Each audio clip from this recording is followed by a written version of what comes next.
Olá, pessoal, sejam bem-vindos a mais uma aula.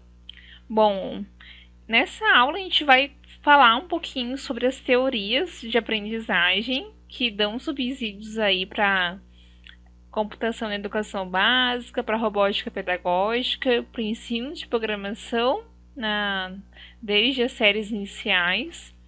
Então, hoje, vou passar aqui um pouquinho. A gente vai ver sobre as concepções interacionistas e a robótica pedagógica. Então, só para a gente contextualizar aí as concepções interacionistas, é legal a gente ir um pouquinho nessa linha do tempo, né? Ver quais são as outras concepções que a gente tem hoje de desenvolvimento, que dão bases aí para as várias teorias na área de educação. Então, a primeira teoria que foi criada aí é a inatista, né? Que ela entende como conhecimento como algo pronto e acabado, né? Aqui cabe muito aquela expressão, né? Pau que nasce torto, torto vai ficar. Então eles trazem essa mentalidade para dentro da concepção. Então não é aberto aqui um espaço para o desenvolvimento do aluno ao longo da sua jornada. Depois a gente tem as concepções ambientalistas, em que o aprendizado ocorre por meio de estímulos e consequências. Situação aí que eles denominam comportamento. Então, a aprendizagem era entendida como um próprio desenvolvimento. Então, aqui, né, eles preconizam muito a questão de recompensas, né, como forma de estimular o aprendizado. A gente encontra muito hoje, né, da ambientalista em alguns aspectos da educação, principalmente quando a gente traz um pouquinho os games, né, para dentro da educação, alguns elementos ambientalistas estão ali.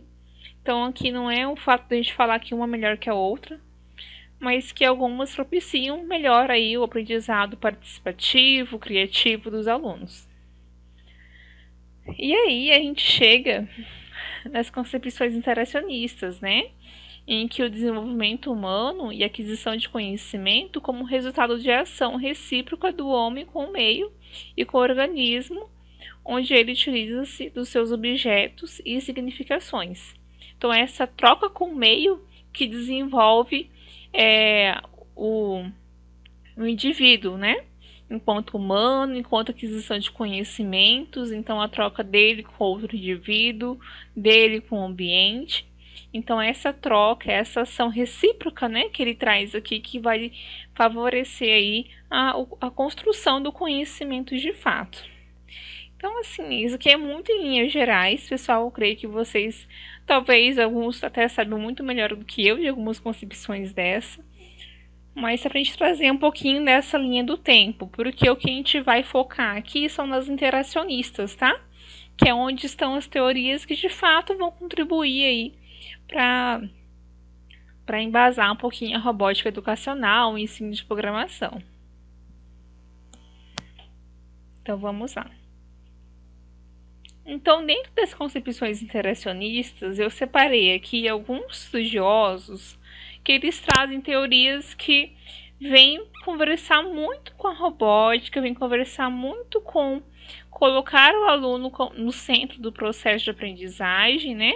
Porque quando a gente utiliza ferramentas de robótica, de programação, se a gente não colocar o aluno ali dentro do papel central ali do ensino, né, colocar ele no centro do processo, né, e favorecer a participação ativa dele, de nada adianta a gente utilizar a ferramenta melhor que ela seja, se ela não for bem planejada para favorecer isso, ela não vai trazer aí uma mudança significativa na vida dos alunos.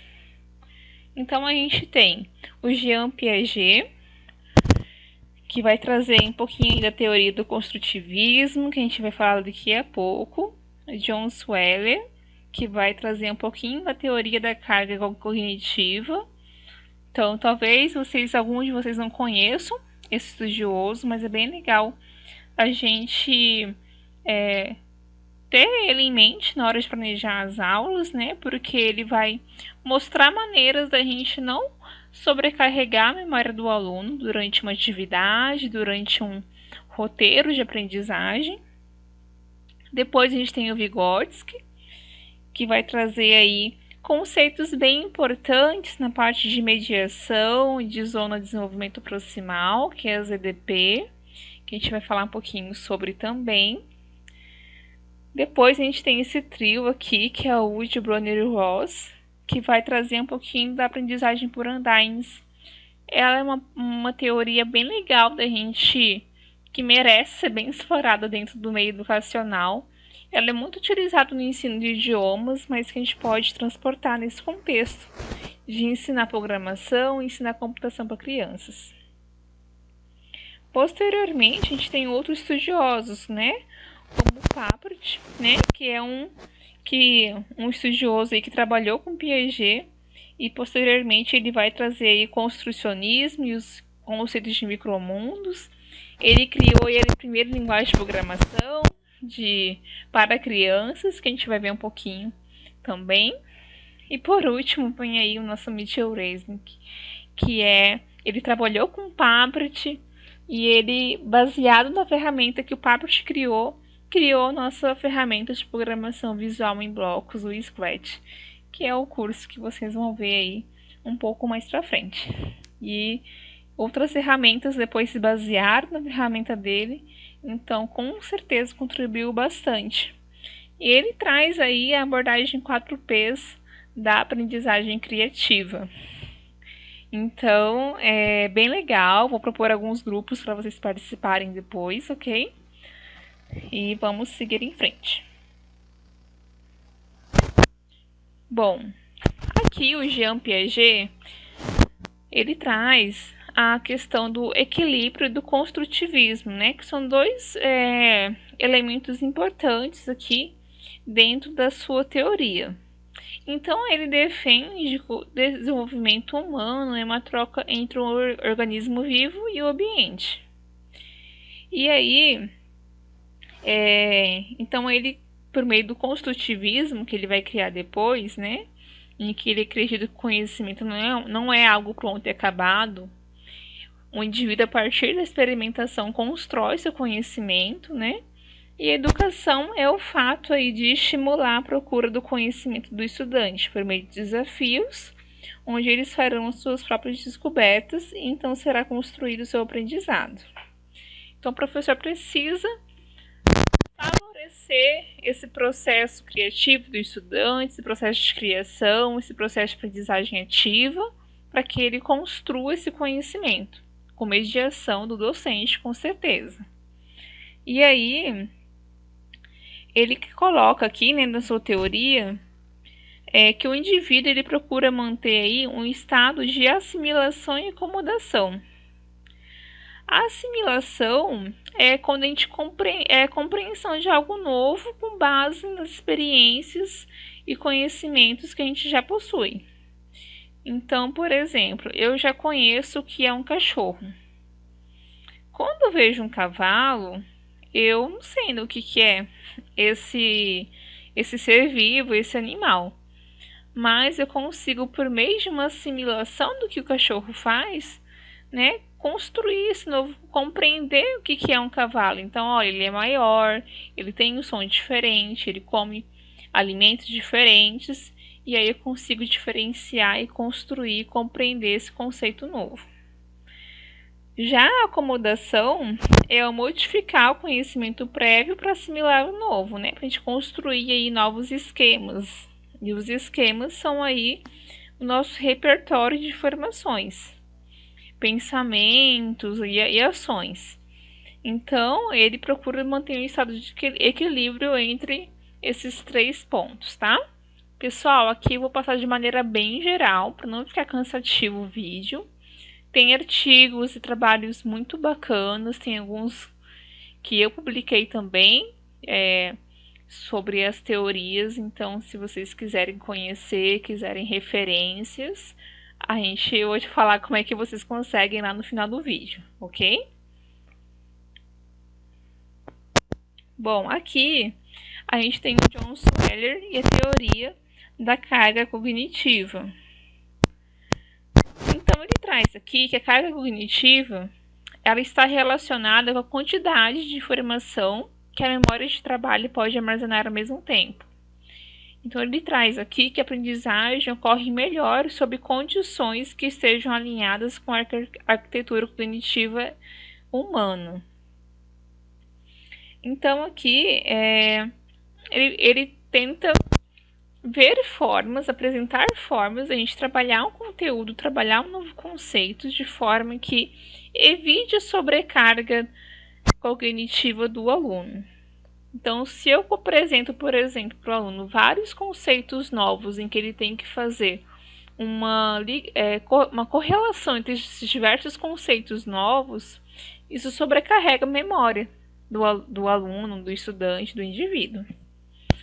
E aí ele define essas 3 cargas estranhas aí. A carga intrínseca, que seria aí a natureza, a dificuldade intrínseca do conteúdo. Então, quanto maior for a interatividade entre os conteúdos, né, mais complexo é o conhecimento a ser aprendido.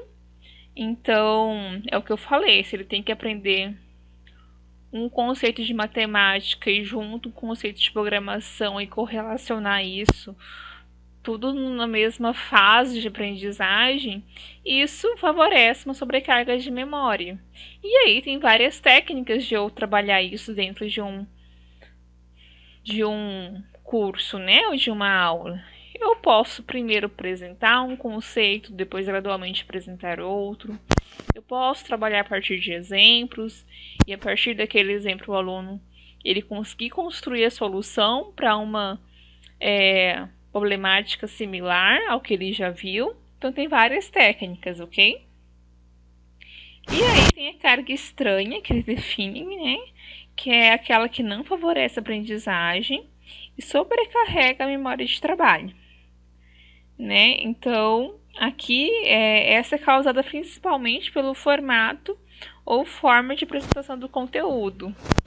Então, quando eu coloco elementos na minha explicação, elementos na minha aula, que não estão, de fato, contribuindo para a compreensão daquele conceito. Então, isso sobrecarrega de maneira desnecessária, né, a memória do aluno. E aí a última carga que ele traz aqui é a carga relevante, que contribui diretamente para a aprendizagem, ou seja, colabora na construção dos esquemas e dos processos que melhoram o desempenho do aprendiz. Ou seja, ela é como se fosse uma carga boa, né? É aquela carga que realmente é necessária para que ele consiga compreender aquele novo conteúdo. Então, a intrínseca é a correlação entre esses vários conhecimentos, a estranha é aquela carga que não é necessária naquele momento, é relevante é que ele realmente precisa. E aí a gente precisa dosar isso muito bem, ver técnicas de trabalhar os conteúdos em sala de aula para evitar. E a gente traz essa teoria porque muitas vezes o professor ele vai trabalhar a programação dentro da sua aula, mas o desafio, o contexto em que ela vai ser inserida, vai ser junto com algum outro conteúdo. Então, eu sou um professor de biologia, eu quero ensinar programação, inserir ali algum projeto que envolva programação, mas que os alunos têm que correlacionar com conteúdos de física ou de biologia que eu estou vendo, com outra disciplina ainda. Então, tem que ver formas de abordar isso para evitar sobrecarga de memória, porque se eu sobrecarrego a memória, né, a chance do aluno não conseguir assimilar esse novo conhecimento é muito grande, ok? Depois a gente tem o Vygotsky, em que ele traz a mediação e a zona de desenvolvimento proximal. Então, esse conceito de mediação seria o quê? Interação entre os indivíduos como a chave do desenvolvimento cognitivo humano, sendo a linguagem aí a mais importante delas. Então, o professor, nesse caso, ele é apenas um mediador do conhecimento. Ele é o responsável aí por propor desafios aos estudantes para que, a partir da sua interação com os objetos, crie o seu próprio conhecimento. Então, professor vai só mediar ali a aula, né, por meio de desafios. E aí ele define uma coisa bem bacana que é bem pertinente quando a gente trabalha com projetos que envolvem robótica, que envolvem programação, que é a zona de desenvolvimento proximal, em que ele define como sendo a diferença entre o nível de desenvolvimento real e o potencial. O que seria o nível de desenvolvimento real? É aquilo que o aluno consegue fazer sozinho. Então, o professor forneceu um desafio para ele, o que ele consegue desenvolver sozinho, sem a ajuda de um mediador, sem a ajuda de um colega. E já o potencial é o que ele consegue fazer já com a ajuda de um colega, a ajuda de um mentor, a ajuda de uma outra pessoa. E essa diferença é o que ele define aí como sendo a zona de desenvolvimento proximal. E por que a gente traz ela aqui? Porque quando a gente trabalha com robótica, com programação, eles vão trabalhar com programação em pares. Se eu utilizar o STEM, o STEAM, ou utilizar a robótica ali mesmo, eles vão trabalhar em grupos, então eles vão estar ajudando um ao outro. E muitas vezes a inserção dessas situações de aprendizagem é em projetos extraclasses, né? Que tem até turmas de séries diferentes, alunos com mais dificuldade, mais facilidade, e essa interação ela é importante, ela é boa para que ocorra esse desenvolvimento deles.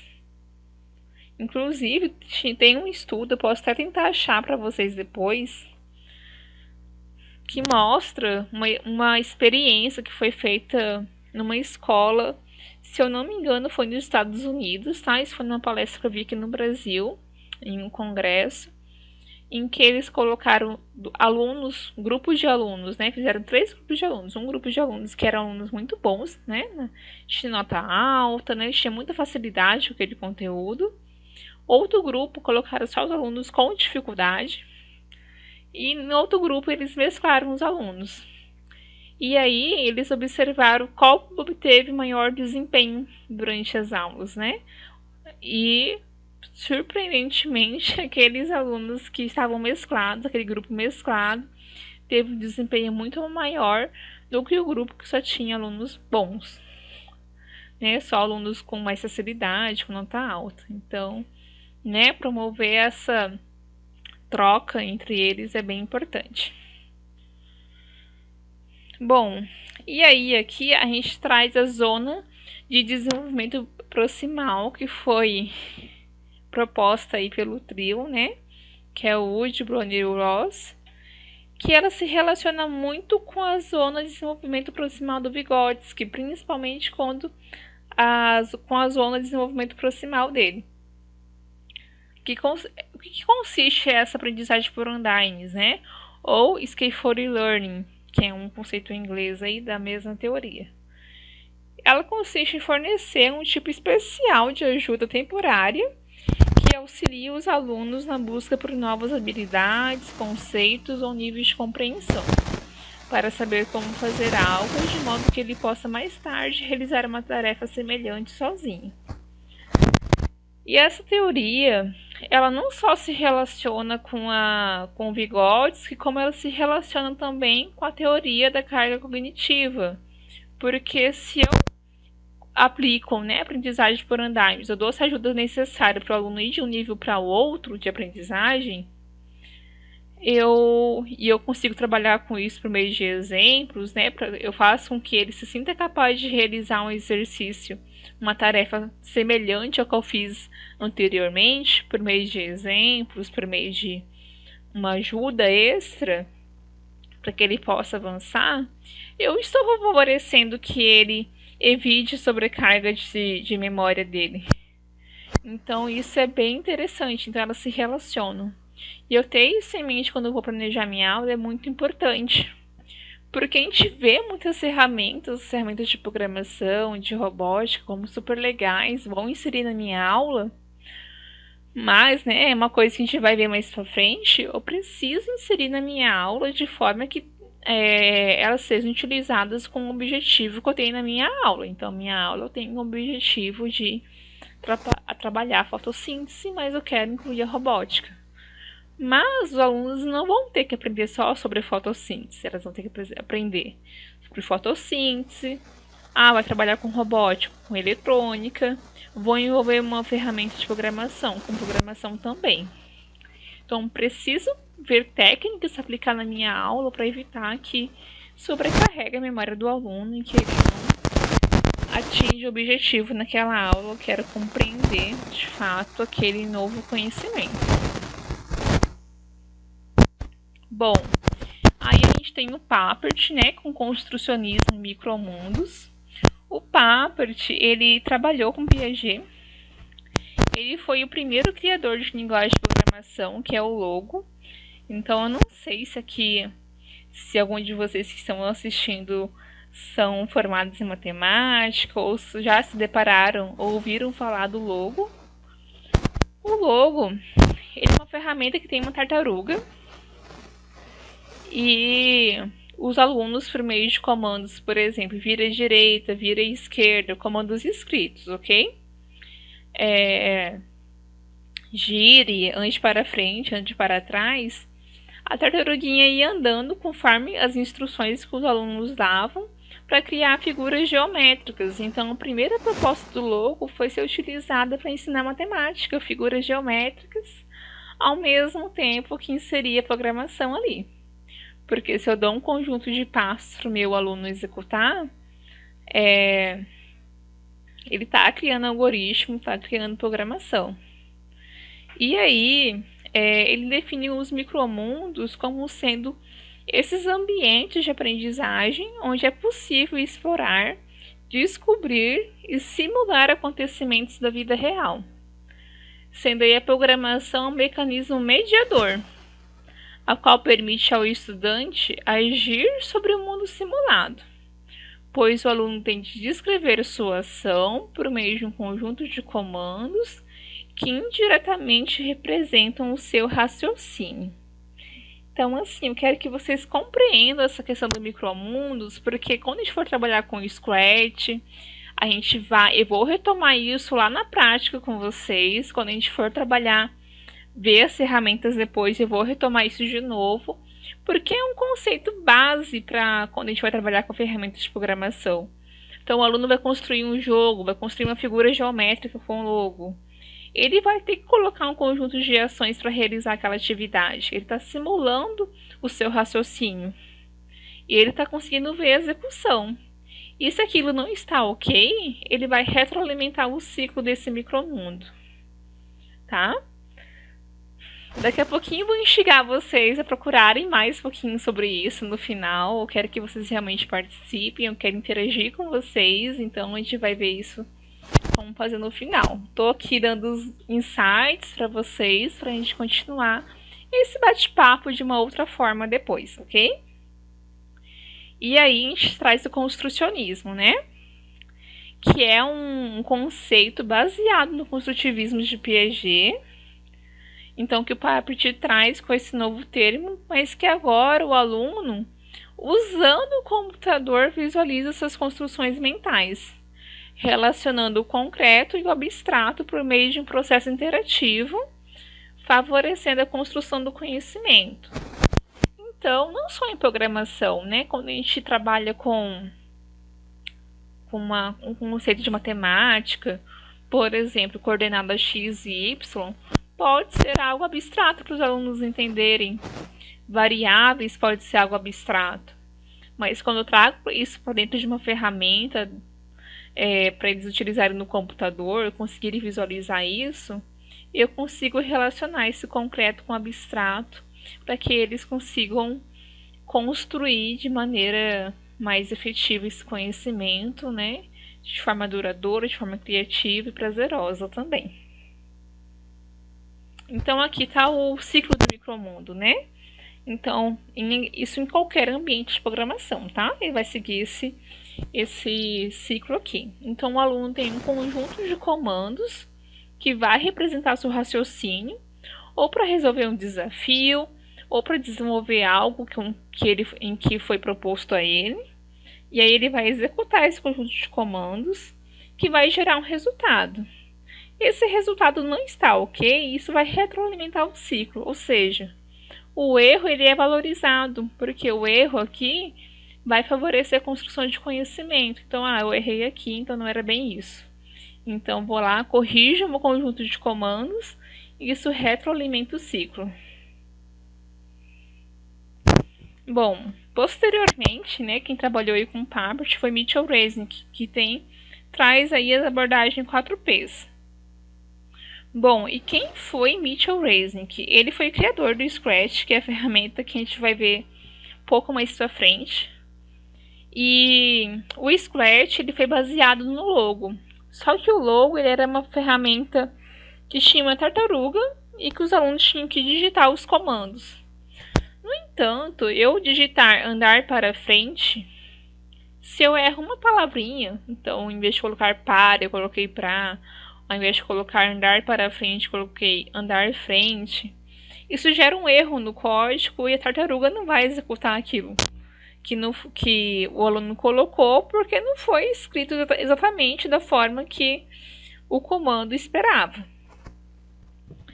Então, o Scratch é uma ferramenta de programação visual em que não vai ter a questão de sintaxe, porque são comandos, são códigos que se juntam, se encaixam no outro para construir um jogo, uma animação que a gente vai ver mais pra frente. Vocês vão entender isso na prática depois. Então, o Mitchell Resnick, né, a partir dessa perspectiva, já que ele já tinha criado o Scratch, tem uma palestra muito legal do Mitchell Resnick no YouTube, falando da criação do Scratch, do porquê que foi criado. Recomendo vocês assistirem. Bom, e aí ele traz essa abordagem 4Ps, né, que inclusive foi trabalhado, né, agora no Brasil como os 4Ps aí da aprendizagem criativa. Mas isso bem recentemente, né? Esse é um paper em que ele publicou em 2014 e 2015, definindo esses 4Ps, mas nos últimos 2, 3 anos, o pessoal começou a trabalhar isso de forma prática em salas de aula. Então, ele traz o primeiro P, que é de projetos, em que é defendido que as pessoas aprendem melhor quando trabalham ativamente em projetos significativos, gerando novas ideias, projetando protótipos, refinando eles de forma interativa. E o segundo P é o pares, em que o aprendizado floresce como uma atividade social, com pessoas compartilhando ideias, colaborando em projetos e construindo o trabalho uns com os outros. Então, aqui ele já tem 2 P's, que é projetos e pares. Então, eles vão trabalhar em um projeto de forma ativa, mas em conjunto. E aí ele traz o terceiro P, que é a paixão. Quando as pessoas trabalham em projetos que se preocupam, elas persistem em desafios e aprendem mais no processo. Então, por mais legal que seja a ferramenta que eu vá inserir em sala de aula, se não estiver conectado ao contexto do aluno, a problemas sociais que eles têm contato diariamente, que eles queiram resolver, eles não vão estar engajados nesse processo. Então, por isso que esse P de paixão é muito legal, ele traz aqui, tá? E o último, que é o play, que é o seria do jogar, né? Que o aprendizado ele envolve experimentação divertida, tentar coisas novas, mexer com materiais, testar limites, correr riscos e interar repetidas vezes. Pois, como eu mostrei no Micromundos, o erro aqui é valorizado, porque a partir do erro consigo corrigi-lo, consigo aprender mais, isso de forma divertida, de forma leve, né? Que o erro não é punido. O erro, ok, você errou, você pode tentar de novo várias vezes se precisar, né? Até a gente conseguir construir realmente aquele conhecimento. Bom, esse foi alguns dos teóricos, né? E aqui eu trouxe algumas coisas para a gente discutir sobre ensino de programação com as crianças, né? Bom, eu trouxe aqui uma frase que eu gosto bastante, que é: o computador ele pode colaborar no aprender a aprender e no saber a pensar, desde que o seu manejo inclua esse desafio. Então, vocês já devem ter ouvido essa analogia alguma vez, que se eu utilizo o livro em sala de aula e peço que os alunos leiam páginas daquele livro, ou seja, estou só despejando conhecimento em cima deles, não promovo a interação, ou se eu agora não, quero inovar agora, então agora eu vou trazer isso para o slide. Isso não está estimulando os alunos a aprender. Eu estou transportando uma antiga prática minha para um recurso tecnológico, mas isso não inclui nenhuma nova abordagem, nenhuma metodologia ativa, nada que inclua o desafio do aluno e estimule ele a aprender.